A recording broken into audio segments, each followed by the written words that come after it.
ہر باب نظر کو کوئی ایسا نہ ملے گا، بندے تو بہت مل جائیں گے، آقا نہ ملے گا۔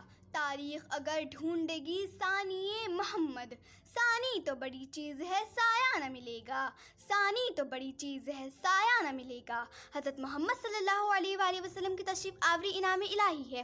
اہل ایمان کو جس طرح اللہ تعالیٰ سے بے انتہا محبت ہے، بالکل اسی طرح اللہ کے محبوب سے بھی بے انتہا محبت ہے۔ ختم الرسول کی سیرت اور اخلاق کی کھلی کتاب کی مانند ہے۔ آپ صلی اللہ علیہ وآلہ وسلم کی تعلیمات کا مرکز انسانوں کے دل تھے۔ آپ کی تعلیمات ہی سے صحابہ کرام کے دل ایمان کی روشنی سے منور ہوئے اور بڑے سے بڑا طوفان بھی ان کا کچھ نہ بگاڑ سکا۔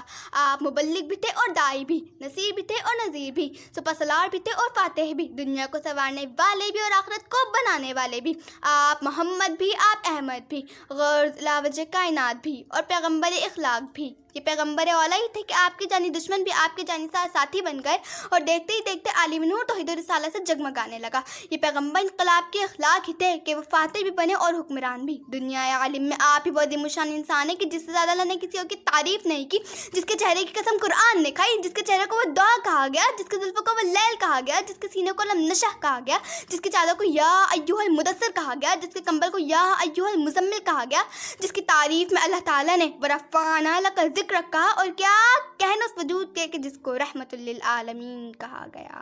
نگاہ عشق و مستی میں وہی اول وہی آخر، نگاہ عشق و مستی میں وہی اول وہی آخر، وہی قرآن وہی فرقان وہی یاسین وہی طہا۔ آپ صلی اللہ علیہ وآلہ وسلم کی زندگی کے روز و شب اور قول و فعل ہمارے لیے باعث نجات ہے، تو پھر سیرت نبوی ہماری زندگی کا خاصہ بن جائے تو پھر بے شک نجات ہو جائے۔ یعنی زندگی کی کامیابی دراصل عشق رسول میں ہے اور عشق رسول مومن کی میراث ہے۔